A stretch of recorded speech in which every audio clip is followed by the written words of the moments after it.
stop what you're doing. Call out of work because Season 5 of Fortnite is finally here. Oh my god! Warframe Space Ninjas are heading towards the Nintendo Switch. The Overwatch Pro League is about to go mainstream. And finally, Nintendo plans on releasing 20 indie games a week. All of this and much, much more for this week's episode of the Nerf Report. Are you listening?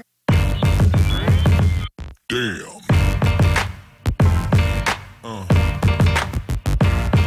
Yeah.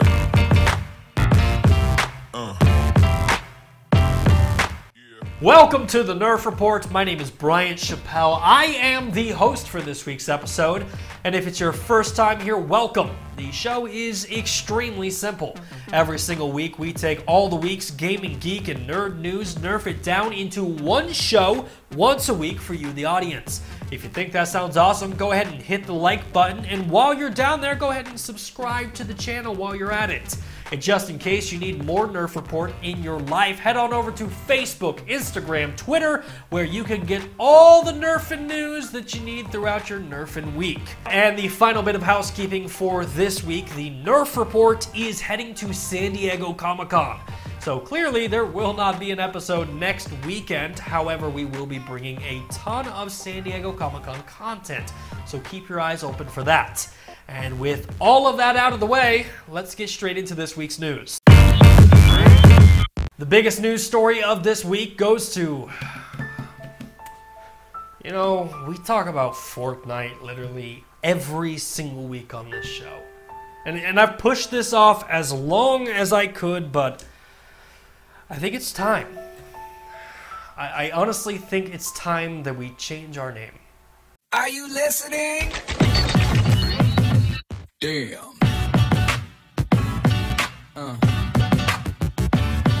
Yeah. Welcome to the Fortnite Report. Surprisingly, that name wasn't already taken.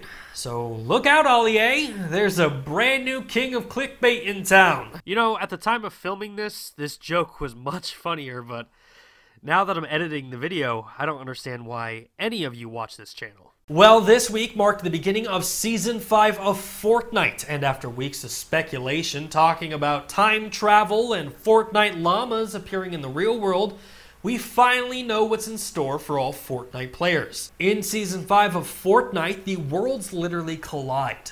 The world of Fortnite and the real world have merged, bringing new skins, new vehicles, new gliders, and so much more. Along with the update, an all-terrain cart has been added to Fortnite, allowing players to power slide and escape the storm with ease. And in-game rifts have appeared that transport players who walk through them, making them the perfect solution for a heated firefight.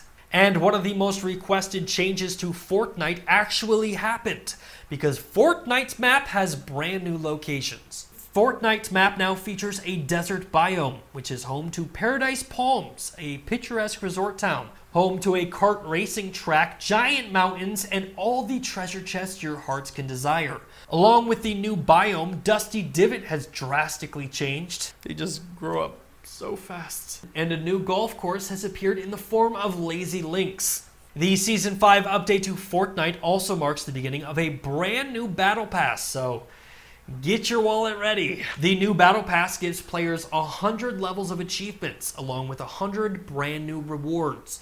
Rewards including new skins, new gliders, and new emotes. The brand new battle pass can be yours for 950 V-Bucks. You know, occasionally there's a news story that comes out of nowhere and completely surprises me. Like this week, there was a game that was announced for the Switch that literally came out of nowhere and hit me across the head. In fact, let's take a look at the clip. Well, this week during the 2018 TennoCon conference, Warframe was announced for the Nintendo Switch. Warframe is the free-to-play third-person shooter where gamers play as members of the Tenno, ancient warriors who have woken from cryosleep and found themselves at war with different factions. They must use their Warframes to fight back their enemies and complete missions. Warframe features a unique parkour running gun mechanic and features both PvE and PvP gameplay. Port of Warframe to the Switch is being handled by the Austin-based Panic Button, who has also worked on the Doom port for the Nintendo Switch and Wolfenstein: The New Colossus. Now, the release date of Warframe arriving on the Switch was not announced, but if you want to try Warframe out right now, you are extremely lucky, because the game is available for PlayStation 4, Xbox One, and PC for the great price of free $99. And speaking of Nintendo, I'm all for shitting for the stars and aiming for greatness, but this week, Nintendo announced that they're hoping on releasing 20 to 30 brand new indie games a week. During an investor summit, Nintendo's senior executive officer, Susumu Tanaka, reportedly said some of the indie games already released have gone on to become million sellers worldwide. In the future, we are looking to release around 20 to 30 indie games on the Nintendo Switch per week, and we definitely expect to see some great games among them. 20 to 30 games a week. Now, to save you from the tough math, well, that's 52 weeks in a year times 30 video games. You drop the zero. That's 1,560 video games a year. Now, to be fair to Nintendo, 20 to 30 video games does seem like a lot, but when you compare it to someone like Steam, who releases 20 video games a day, it doesn't really seem that bad. However, Steam does suffer from a massive discoverability problem. In fact, in my opinion, the renaissance of indie games for the Switch is partially due to how hard it is for gamers to discover games on Steam. For example, let's say I create a brand new video game. It's awesome, it's cool, it's everything you've ever wanted. But on that same day, 20 other video games release on that day. And even though my game is far superior amongst all the other 20 video games, it's extremely hard to find my game. And honestly, that's my concern for Nintendo. Like, 20 to 30 indie games a week sounds great on paper, but with many games coming through, it makes it extremely difficult for consumers to find good games. Also this week, Blizzard's Overwatch League made a major announcement that could change esports forever. Blizzard, Disney, and ESPN have announced a multi-year exclusive live television contract for the Overwatch League, starting on July 11th with playoff coverage across both networks, and the Overwatch Grand Finals will have coverage on ESPN and Disney XD through July 27th and the 28th.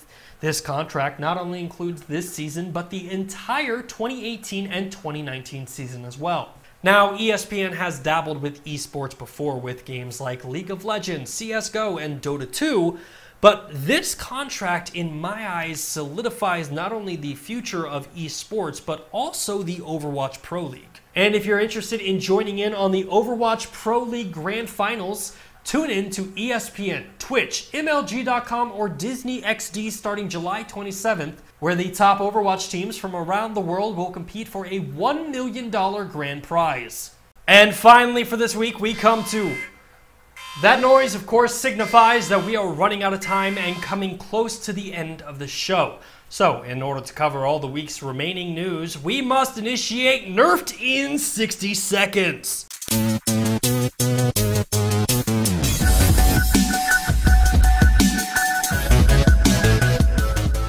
The rules of the game are simple. Every single week we have so much news to talk about and so little time to do it. So we take all the week's remaining news, put 60 seconds on the clock, and try to cover it as fast as humanly possible without running out of breath, passing out, or dying! With that in mind, let's put 60 seconds on the clock and go. Subnautica is officially coming to the PlayStation 4, finally. Hearthstone has a brand new expansion coming out later this year called the Boomsday Project. Darksiders 3 finally has a release date of November 27th. Xbox unveils a brand new controller called the Sport. It actually has like this rubberized coating around it. It's designed for players who sweat too much. So now all your friends can know you're a disgusting gamer. The Black Widow movie finally has a director. We'd like to introduce to the world Kate Shortland. Last of Us 2 will have an NPC player that follows around Ellie, and fingers crossed that that's Joel. Code Vein is officially delayed until 2019. Rocket League is now a part of the Xbox Game Pass. 140 PUBG cheaters have been banned and arrested. And all I want you to do is fix the game, Bluehole. Please, I can't even play the game. And finally, Black Ops Battle Royale will have 60 players.